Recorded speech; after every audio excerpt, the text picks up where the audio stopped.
Deus, te peço tua misericórdia nessa hora. Conduz a pregação para a tua glória, Deus. Esvazia a mim de mim mesmo. Me leva, Deus, a entender a tua palavra em profundidade, que eu possa ter as palavras do Senhor para falar para eles. Limpa nossas mentes, nossos corações, e que nesse momento, Deus, que o Senhor nos conduza em santidade e avidez diante do Senhor. Estamos famintos de ti e nós te pedimos que o Senhor nos dê o teu pão do céu, Deus, e o Senhor nos dê o teu sangue para que possamos viver nessa terra. Em nome de Jesus, amém. Se eu precisasse colocar um título nessa pregação, eu colocaria uma frase de Paulo que está em Gálatas 3, 2. Ele diz assim, a gente vai começar no 1, mas eu quero ler essa frase primeiro. Como tão somente me respondais? Ou seja, me respondam somente essa pergunta, Paulo diz. Cadê? Foi por intermédio da prática da lei que recebestes o Espírito Santo, ou pela fé naquilo que ouvistes? Esse é o título que eu coloquei na pregação. Pela fé ou pelas palavras da lei? E Paulo roda 2 capítulos aí antes de chegar para os Gálatas e falar para eles. Mas vocês se converteram, vocês alcançaram o Espírito Santo pelas palavras da lei ou pela fé? Porque qual que era o problema dos Gálatas ali? Eles ouviram o evangelho da graça de Deus, da salvação pela fé em Jesus e viveram isso por alguns anos.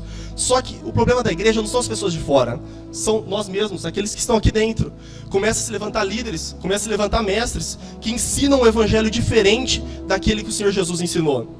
E esses tipos de pessoas começaram a perverter o Gálatas. A que ponto? A ponto de eles voltarem a se preocupar com datas, com festas, com luas, com circuncisão e com várias outras coisas do judaísmo que por meio de Cristo foi abolida. Porque como Paulo vai falar, a lei foi dada como um tutor pra gente. Vocês sabem o que é tutor? Tutor é imaginem alguém igual meus filhos, eles não têm idade para decidir por eles. Então eu sou o tutor deles. Eu vou conduzi-los no caminho até que eles tenham aptidão de andarem sozinhos. E a lei que Deus deu para os israelitas tinha esse papel, Paulo vai falar aqui, como um tutor para nós. Então até que alcançássemos a maioridade, a lei nos conduz. Quando temos as faculdades para decidir, a partir daí nós tomamos a decisão. E Paulo vai falar que a maioridade é quando Cristo veio para essa terra. Porque a partir dali nós tivemos a graça de Deus clara e abundante. Não que antes não tinha graça, mas ali se tornou manifesta diante dos nossos olhos a graça de Deus. Então a partir do momento que Jesus veio, e principalmente da crucificação de Cristo e da ressurreição, nós tivemos Cristo as claras para nós. Todos que viviam naquela região da Galileia ali, de Belém, Israel, todas aquelas nações viram a glória de Cristo, viram a glória de Deus.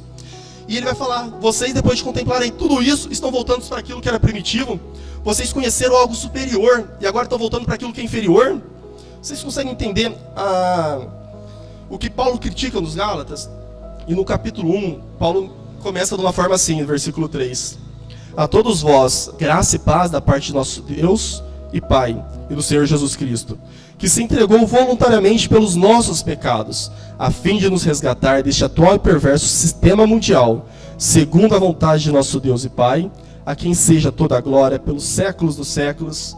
Amém. Esse texto me chama a atenção por algumas palavras que ele usa. Eu estou usando uma Bíblia versão King James atualizada, então vai estar um pouco diferente da de vocês, mas eu tenho gostado dessa tradução. Então ele vai falar graça e paz da parte de Deus e também do Senhor Jesus Cristo. Quem que é o Senhor Jesus Cristo que ele fala aqui?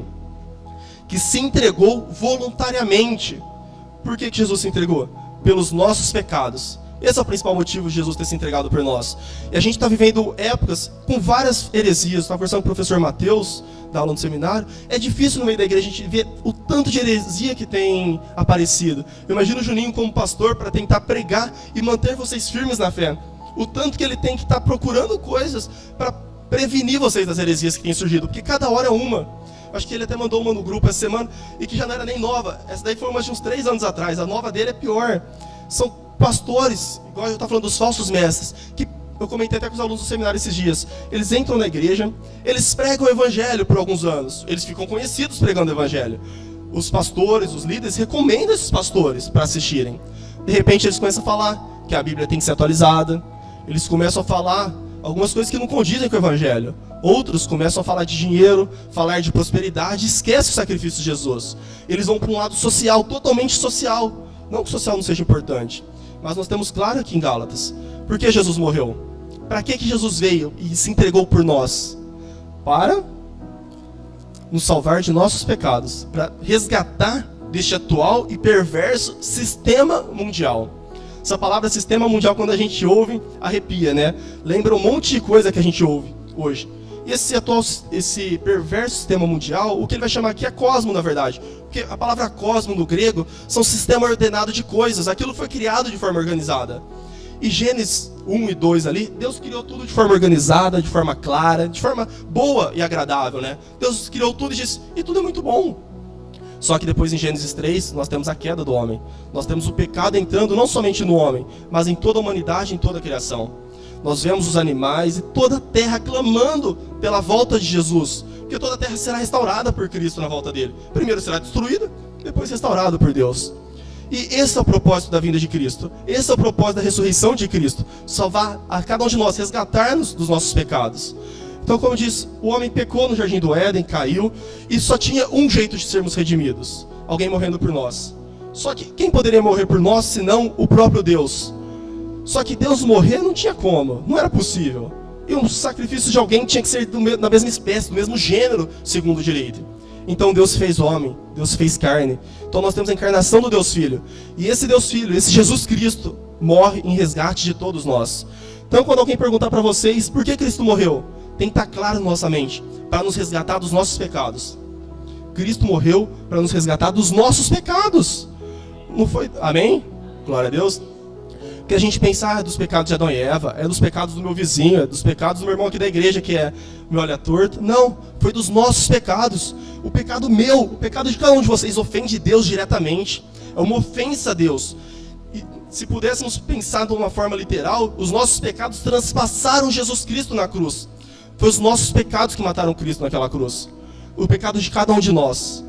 Quando Jesus grita, exclama, Eloi, Eloi, lama sabachthani, Deus meu, por que me desamparaste? Era tamanho o pecado que estava sobre as costas dele, que ele não conseguia ver Deus. A palavra de Deus fala, somente o pecado faz separação entre nós e Deus. Não fala que faz separação entre Deus e nós, fala que faz separação entre nós e Deus.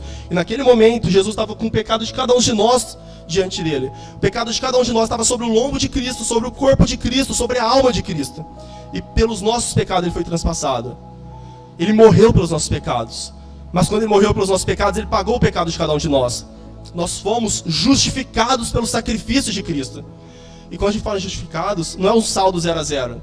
Mas aquele saldo do Deus Santo, do Deus que se fez homem e morreu, é o nosso saldo positivo hoje. Ele não só zerou a conta, mas ele deu um saldo que não tem nem como marcar o placar. Esse é o nosso Deus. E é esse o sacrifício que ele fez. E aqui ele fala do sistema mundial. Esse sistema perverso, sistema mundial, é o que reina depois de Gênesis 3, onde nós vemos Caim matando Abel, onde nós vemos pessoas matando umas às outras. Vai ter o Lameque, ele vai lá e fala, se Caim vai ser 7 vezes mais culpado, quanto mais eu que matei 7 homens, 70 vezes 7, a partir dali, Gênesis 6, 70 vezes 7. Então, esse sistema que rege. Quando nós vemos hoje o Covid, ou qualquer outra coisa, pensem, a gripe espanhola, qualquer outra doença que veio, eu não estou falando que não exista doença, a gente tem que tomar cuidado com isso, porque às vezes você fala uma coisa e entende outra. Existe a doença, existe o vírus, mas algo maior que isso é o pecado que veio em Gênesis 3. Porque, como Cristo disse, porque vocês temem aquele que pode matar o corpo e não podem fazer nada com a alma? Antes temei aquele que pode matar o corpo e mandar a alma para o inferno. Então temos que temer a Deus, não temer ao homem, temer a vírus algum. O que nós temos visto no tempo de hoje são pessoas que não estavam firmes no Evangelho, pessoas que não estavam firmes na fé realmente, e agora estão procurando qualquer solução. Eu não vou falar de política, não quero entrar nesse mérito, porque aqui é um púlpito para falar de Deus, mas vocês viram revistas postando a vacina redentora, que veio por meio de um Salvador? Saiu na Veja, capa da Veja. 2 termos cristãos chamaram um político de Salvador e uma vacina de redentora.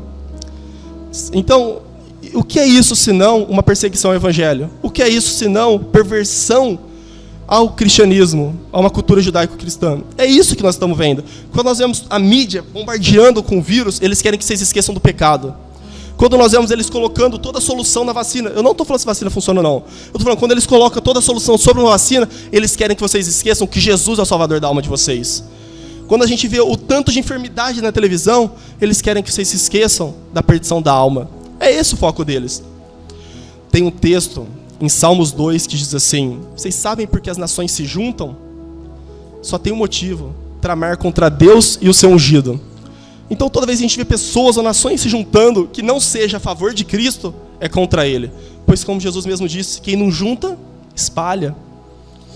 Então precisamos ter claro em nossa mente, o homem caiu e pecou, houve o pecado, e Cristo veio para nos redimir dos nossos pecados. Os Gálatas sabiam disso. Só que eles começaram a procurar outros jeitos de redenção, outros meios, outras vias de redenção. E isso na Escritura é proibido, isso é maldição. Quando eu leio esses textos, eu lembro do que Deus fala no livro de Levíticos e Deuteronômio. Aqueles que viverem pela fé em mim e praticarem obras tais, esses herdarão a terra prometida. Aí ele vai falar que essas pessoas comerão melhor dessa terra, e Deus continua falando. Porém, aqueles que negarem viver desse jeito e viverem de tal forma, terão essas consequências, terão essas pestes, essas pragas. Então Deus deixou claro por meio da lei isso.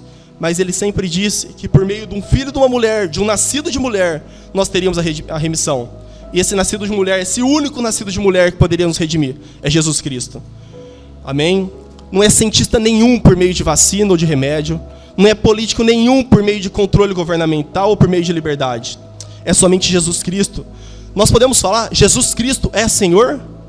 Amém? Nós temos que falar, Jesus Cristo é Senhor. Precisamos enfatizar isso. Isso precisa aquecer o nosso coração, como o Felipe disse. Hoje nós temos pensado... Obrigado, irmão.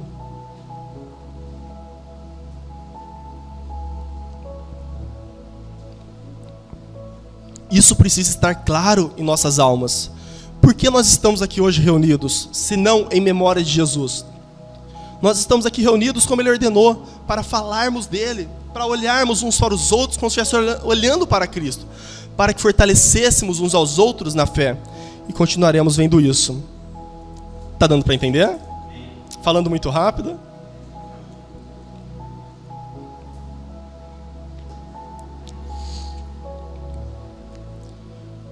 Deixa eu achar onde eu parei. Em Gálatas 3, tem alguns textos que me chamam a atenção. Ele vai mostrar que a fé é superior à lei. Corrigindo, Gálatas 3 vai falar que a fé em Cristo é superior à lei. Não é qualquer fé.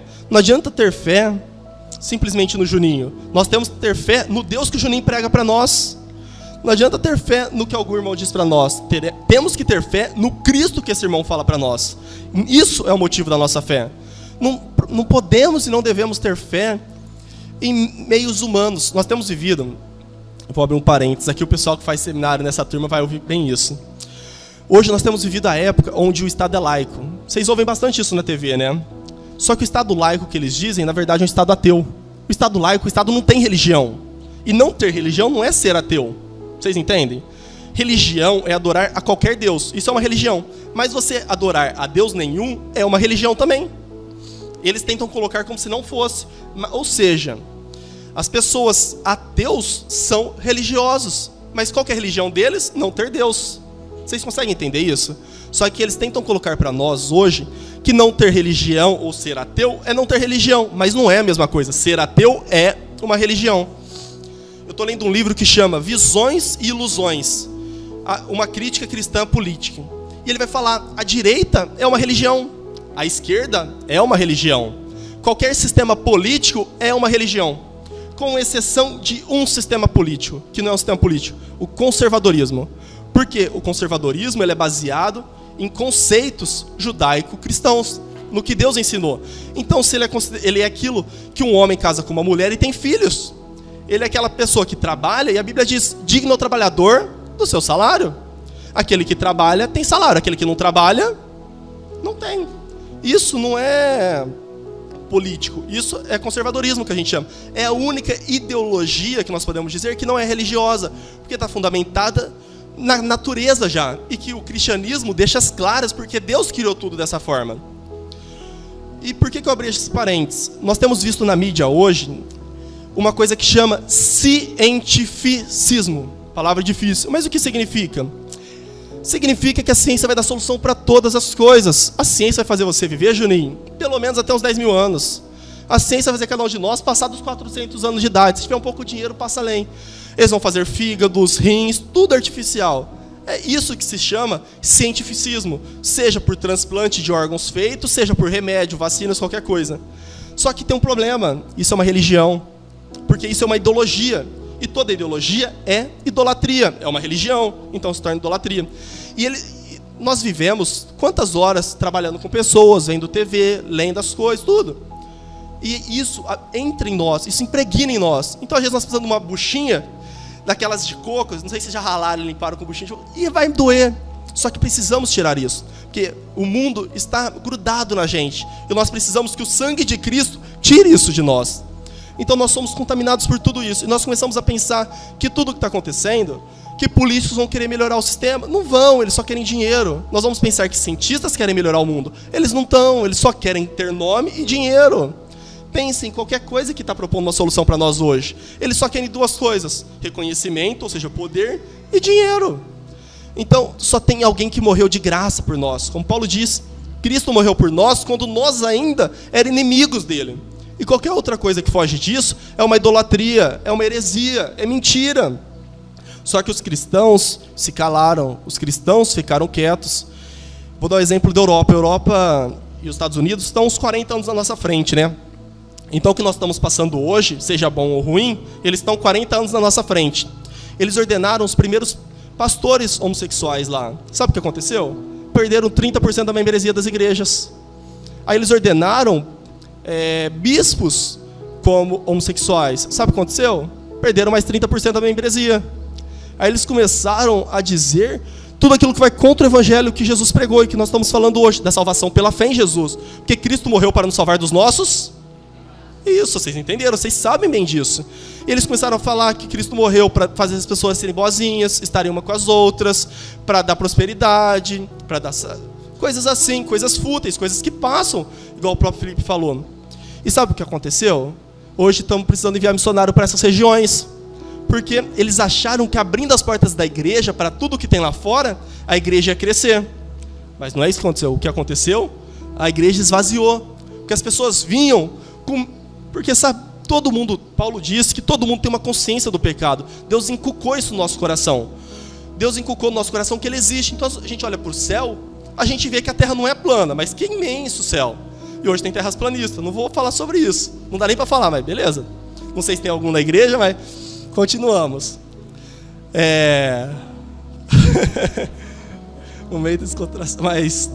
Então nós olhamos para o céu, olhamos para a terra, olhamos para a criação, olhamos para os outros, nós sabemos que Deus criou. Vou falar uma coisa nova para vocês, talvez. Ateus olham, alguns ateus olham para outra pessoa e vê a consciência, a razão, o senso de justiça e fala: as pessoas só podem ter esse senso de justiça porque alguém justo os criou. Não sabemos o que é. Mas para existir esse nível de consciência moral e justiça, somente se forem criados por alguém que é assim. Porque naturalmente, biologicamente, não é possível. Ateus falando coisas assim. E o que a gente ouve na TV? Ouvimos coisas assim? Não ouvimos coisas assim. Vou falar uma coisa para vocês também sobre racismo. Eu acho que é uma das piores coisas, não do século, porque já vai muito tempo isso. A questão do racismo. E os cristãos foram acusados por muitas vezes de racistas. Não sei se vocês sabem disso. Na mídia aparece isso muitas das vezes.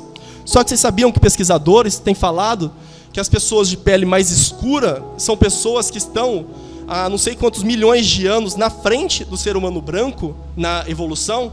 Então que eles evoluíram mais. Se vocês jogarem na internet... Obrigado, Felipe. Você me deu uma boa força agora. Então a gente ouve isso... Mas isso não é anunciado na mídia. Por quê? Você vê trabalhos acadêmicos falando sobre isso. Isso para mim é racismo. Mas a Bíblia fala que Deus criou dois seres humanos. Deus criou Adão e de Adão criou Eva. E dali partiu toda a humanidade. Então nós não temos branco, negro, amarelo, vermelho, o que seja. Nós temos, sabe o quê? Tons de marrom. Tons de terra. Alguns têm um pouco mais de areia, os outros têm um pouco mais de terra. Mas são tons de terra. Pense, não tem branco, não tem amarelo, não tem vermelho. Eu fui para Minas esses dias e era um tom de terra que eu não tinha visto. Fui para o lado de Três Pontas ali, Varginha, porque em Ribeirão a gente está acostumado com uma terra vermelha. Só que tem aquela terra areiosa também, que a gente vê que é areia. Lá não é nem areiosa, não é aquela terra vermelha e nem aquela terra amarela. É uma argila estranha. É um bagulho que impregnou minha roupa que não vai sair. Mas vocês entendem isso? Então, para o cristão não tem racismo. Por quê? Deus nos criou a sua imagem e semelhança. Deus criou todos de uma só... Não tem como falar cor, todos de um só barro. E o que saiu daí não tem mudança. Só que a gente ouve isso nas igrejas hoje. É difícil. A gente ouve isso na mídia? Não ouve. O que a gente ouve é simplesmente críticas. E o que eu ia falar, nós temos nos calado, nós temos não falado. E quando nós não falamos, alguém ocupa o nosso lugar. Está falando das igrejas da Europa e dos Estados Unidos que abriram a porta para tudo que tinha lá fora. E hoje estão precisando alugar as igrejas para serem boates à noite. Então eles fazem o culto de manhã e à noite tem showzinho, porque eles não conseguem nem pagar o aluguel. Então, os próprios reformadores, e é uma coisa que até John Wesley bateu na tecla, ele falou assim, os reformadores falaram muito sobre a justificação pela fé, que é o que temos falado hoje. E o Spurgeon deu uma pitadinha, ele falou, a justificação pela fé é o fundamento que a igreja ou permanece de pé, ou ela cai. E quando Spurgeon disse isso, ele baseou nos reformadores e também de John Wesley. E hoje nós temos visto a Europa, as igrejas da Europa e dos Estados Unidos caindo por quê? Renunciar à justificação pela fé. E hoje nós temos a chance no Brasil, nós estamos 40 anos atrás deles. Nós podemos imitar exatamente o que eles estão fazendo e cair da mesma forma que eles caíram, ou podemos falar, não, nós negamos essas heresias, nós negamos esse falso evangelho, nós negamos esses falsos mestres. Nós podemos fazer isso, ficar de pé, dobrar o joelho e clamar, Deus, tenha misericórdia do Brasil. Deus, tenha misericórdia da nossa igreja local. Deus, tenha misericórdia de Ribeirão. Deus, nos levanta como resposta para esse tempo. Deus, eu não posso ser resposta para todas as gerações, mas Deus, eu quero ser resposta para a minha geração. Eu quero ser resposta para os meus amigos, para a minha família, para o meu bairro. Deus nos colocou nesse tempo, nessa data. Amém? Eu fiquei muito feliz de vir aqui e ver a igreja como está hoje. Eu lembro ela, talvez 4, 5 anos atrás, foi a primeira vez que eu vim. E olho hoje, é outra igreja. Você pode plantar uma igreja nova, e alguns teólogos vão dizer, você vai ter uma honra por isso, tem uma obra por isso. Ou você pode revitalizar uma igreja, aí a honra é dobrada. Porque você não só levou uma igreja nova, como você melhorou uma igreja que já tinha, mudou como ela era vista no bairro, em todos os locais. E isso glorifica a Deus 2 vezes. E aqui eu vejo Deus sendo glorificado. Glória a Deus. Então, em Gálatas 3, Paulo vai dizer que a fé em Cristo é superior à lei. Então, tenhamos fé em Cristo. Aqui ele vai dar um exemplo no versículo 3, no capítulo 3, versículo 6, sobre Abraão. Ele vai falar assim, considerai, pois, o exemplo de Abraão. Ele creu em Deus, e isso lhe foi acreditado como justiça. Então, Abraão não fez algo, ele creu. Depois que ele creu, ele agiu. Mas primeiro, ele creu. Só que Abraão, quando ele agiu errado. Por quê? Primeiro ele teve um filho que não foi com Sara. Teve um filho com outra mulher. E Paulo vai dizer que ele foi o filho da escrava. O filho da lei, ele dá o exemplo. Só que depois ele teve o filho da legítima. O filho da promessa. Só que ele fala que depois chegou a idade adulta, o que aconteceu? O filho da escrava começou a perseguir o filho da promessa. O filho livre. Aí o que Deus fala para Abraão? Manda embora o filho da escrava. Porque o herdeiro teu mesmo, eu vou abençoar o filho da escrava, mas o herdeiro mesmo é o da promessa. É esse que eu te prometi. E aqui a gente fala de escravo, a gente tem que tomar cuidado para não ser taxado de racista também. Escravo naquela época eram pessoas que tinham uma dívida alta e foram vendidas, eles ou seus descendentes, e trabalhavam. E falar uma coisa, escravos naquela época tinham uma condição de salário melhor do que quem recebe o salário mínimo hoje. Tá? De verdade. Hoje nós somos escravos de um sistema que não tem nada a ver com aquela escravidão lá. E os americanos na questão de escravidão estão pior que a gente. Eles trabalham 60 anos para pagar a faculdade, que terminaram com 20, e pagar a casa que compraram com 25. E a gente ainda pode tomar cuidado para não cair nessa. Mas é comprovado. Se os americanos não fizessem faculdade, eles teriam os mesmos empregos com um saldo de vida melhor, porque não teriam que pagar o financiamento estudantil. Não estou falando para não estudar, só estou falando, pensem na hora de estudar, tá? Mas vocês veem, isso a gente não vê na TV, mas isso a gente tem que analisar. Mas voltando aqui no exemplo. Então Deus fala, e Paulo usa esse exemplo do filho da escrava e o filho da livre. E Paulo ele vai usar o exemplo, sabe como? Falar, o filho da escrava é aquele que vive no mundo. É aquele que ainda não se converteu a Cristo. Todos nós éramos filhos da escrava. Todos nós estávamos sob a escravidão. Mas Cristo nos chamou para a liberdade dele. Cristo nos libertou pelo sangue dele, pelo sacrifício de Cristo. Hoje nós não somos inimigos de Deus, nós somos filhos de Deus, somos amigos de Deus, caminhamos juntos.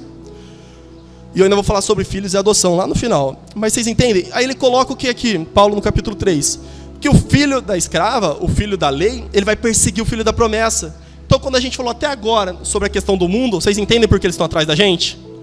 Eles são os filhos que não são da fé. Eles são aqueles que não abriram o coração para Cristo. Mas tem ódio dele. Tem ódio de Deus. E como tem ódio dele, vão ter um ódiozinho da gente. Mas pensa, o ódio deles é muito maior contra Deus. Vou ter que correr, hein, Juninho? Depois, no capítulo 4, ele vai falar que nós somos filhos da adoção. Deus nos adotou em Cristo Jesus como filhos dele. Então agora nós somos filhos de Deus. Vocês sabem os benefícios de filho, né?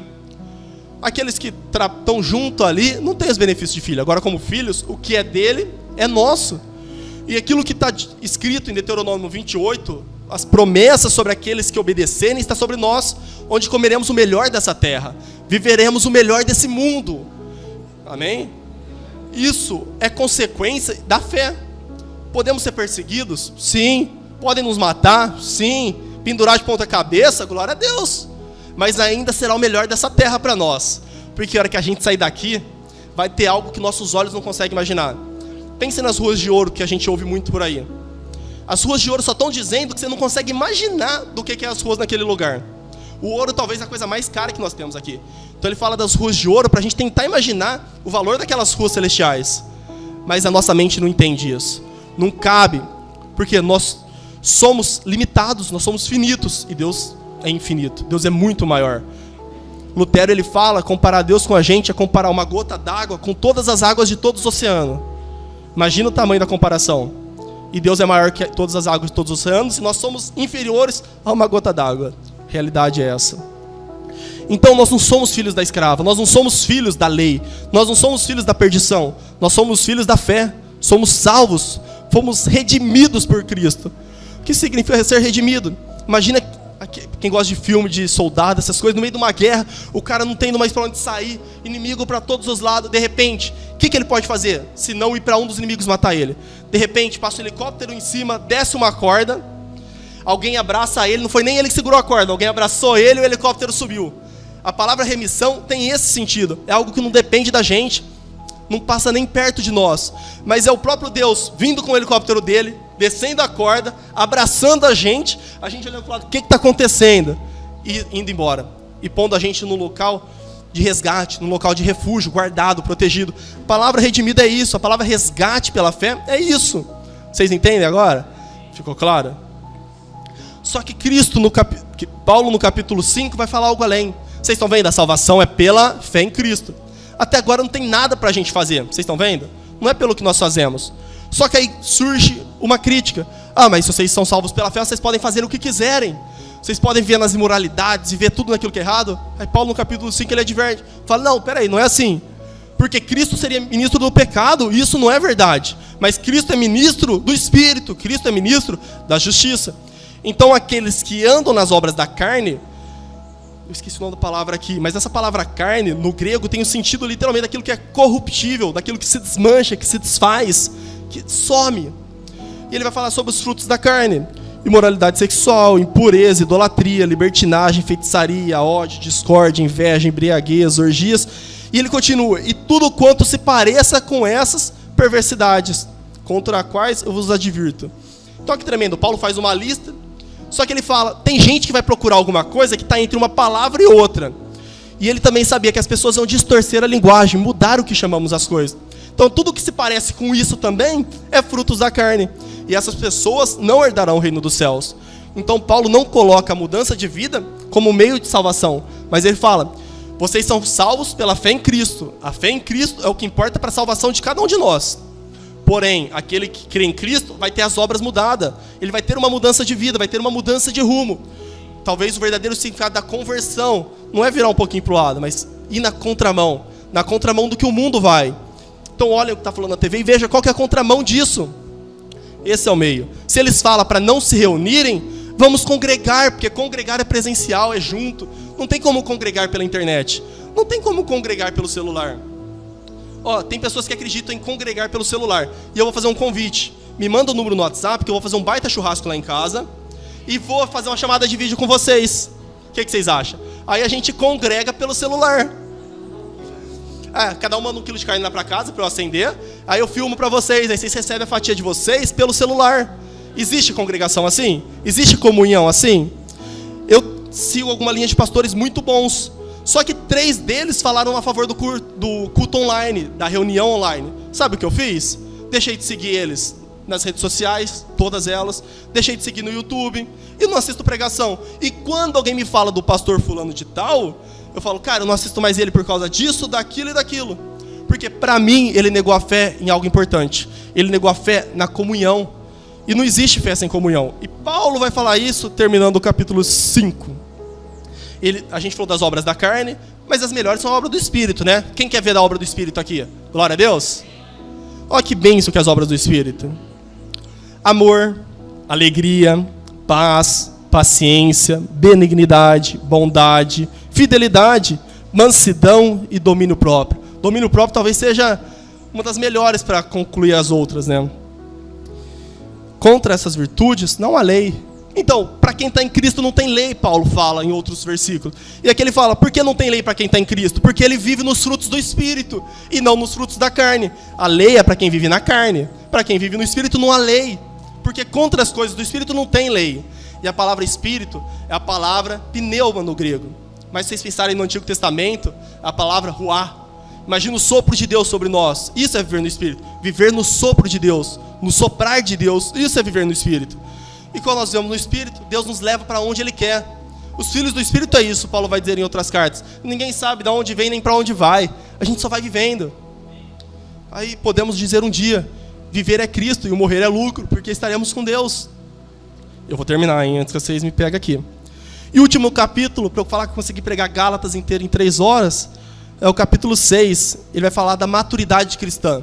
Vocês viram o que nós falamos? Foram sobre coisas normais da fé, coisas que nós ouvimos desde que aceitamos Jesus, desde a nossa conversão. Vocês concordam?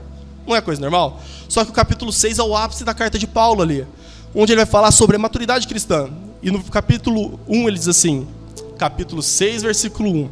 Irmãos, se alguém for surpreendido em algum pecado, vós que sois espirituais, deveis restaurar essa pessoa com espírito de humildade. Todavia, cuida de ti mesmo, para que não sejais igualmente tentado. Então o que é a maturidade cristã? Creia em Cristo, confie em Cristo, tenha fé em Cristo. Ele salvou vocês. Não vivam na carne, vivam no Espírito. Produzam frutos do Espírito. E cuidem dos outros. Se alguém tropeçar, estamos sujeitos a tropeçar? Estamos. Mas aqueles que estão perto de nós vão nos advertir. De modo bravo, orgulhoso? Não. Mas mansidão. Como se estivesse fazendo com o irmão, com o pai, com uma mãe. Aquele jeitinho nosso de falar, com amor. Porque quem está no Espírito fala usando os frutos do Espírito, por meio dos frutos do Espírito. Quem está na carne fala do jeito da carne. Então a gente não está no Espírito? Então a gente exorta uns aos outros, mas não esquecendo de olhar para nós mesmos, porque nós podemos exortar os outros e cair no mesmo pecado ou em algum pior. Então vigia. Paulo está dizendo, cuidem dos outros para permanecerem na fé. E vocês vão ver a maturidade. Aí ele termina, vai para o capítulo 6, vai continuar assim no versículo 7. Não vos enganeis, Deus não se permite zombar. Isso me chama a atenção. Vocês acompanham o jornal? Eu não acompanho não, mas na empresa que eu trabalho, fica ligado na Globo, horário de almoço inteiro. Rapaz, tá filmando, né? Globo, você só tem um futuro. É cair no Seol, pegar fogo e queimar. É isso. Aí eu vou receber uma processão, e isso é minha liberdade de expressão, tá? Fica um abraço aí, Alexandre de Moraes. Se você me prender, a gente vai junto. Mas sabe por quê? A gente tem medo de falar. E se o cristão não fala, o mundo vai falar contra nós. E eu falo contra vocês, galerinha daí. Então eu vejo eles zombar do cristianismo. Eu vejo eles zombarem dos cristãos. Eu vi eles falando de uma igreja reunida, todo mundo vacinado, de máscara, usando tudo o que tinha que usar. Só faltou beber 1 litro de cachaça antes de ir para a igreja. Mas aí seria no outro cara, né? Não seria pro culto. Mas aí eles criticando, isso daqui é aglomeração, é isso, aquilo. No mesmo jornal, alguns minutos depois, apareceu os caras quebrando estátua, tudo sem máscara, o pessoal se agarrando, se beijando sem roupa, tudo os bagulho. Isso daqui é protesto, isso é liberdade. Mano, hipocrisia, rapaz. Vocês entendem? Não, é sério. É isso que a gente vê. Então, eles estão zombando de Deus. E de Deus não se zomba, está na Bíblia. Eu acredito que a Bíblia é a palavra de Deus. E nós cremos que a Bíblia é a palavra de Deus. E de Deus não se zomba. Então, quando você vê alguém zombando de Deus na rua, na TV, em qualquer canto, só fala, Deus, tem misericórdia dessa pessoa, porque ela não sabe o que faz. Não vamos ser da carne, não. Falar, Deus, pesa a mão mesmo. Não. Fala, Deus, tem misericórdia deles. Eles não sabem o que faz. Mas se eles não se converterem e entregarem um caminho para Cristo, vai ser quente. Vai ser ruim para eles. De verdade. Não é o que desejo não, está escrito. Foi escrito, tem textos de 4, 6 mil anos antes de mim vir aqui. Portanto, tudo que o ser humano semear, isso também colherá. O que nós temos semeado? As pessoas falam que a gente não pode escolher o que a gente recebe. Eu vi até um coach falar, a gente não sabe o que a gente vai receber. Sabe sim, se você plantar, você recebe. Então vamos plantar coisas boas. Se vocês não gostam de tangerina, não planta tangerina, né, meus irmãos? Não gosta de manga? Não planta manga. Então vamos semear os frutos do Espírito. Vamos semear paz, bondade, semear mansidão, domínio próprio. Oh, domínio próprio falta muito.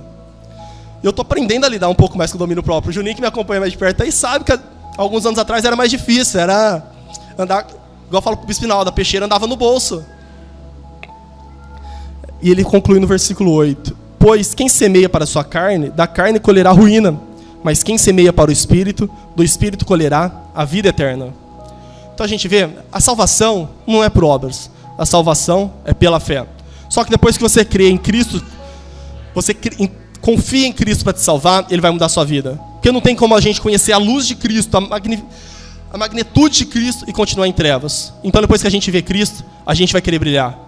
Não tem como a lua não brilhar a luz do sol. Quando o sol bate na lua, o que ela faz? Brilha. É igual a gente diante de Cristo. Quando Cristo acende nossa alma, o que a gente faz se não brilhar? O que faz se não ir para a rua e clamar o nome de Cristo? Pregar e anunciar. E é isso que nós temos que fazer. E a gente fazendo isso, Cristo vai fazer cada um de nós andarmos nos caminhos dele, nos frutos do Espírito e não nos frutos da carne. Vai ser fácil? Vai não. Paulo fala que a gente quer fazer essa obra do Espírito, mas às vezes faz da carne. Mas a gente continua lutando ali. E cabe uns aos outros ajudar. Por isso que é importante a comunhão, estar junto, aquele churrasquinho, aquela janta, cafezinho da tarde, os cultos. É isso importante, orar uns com os outros, um pelos outros. E a gente vai ver pelo Espírito. Amém? E a gente se encontra lá na grande comissão depois. Glória a Deus. Amém.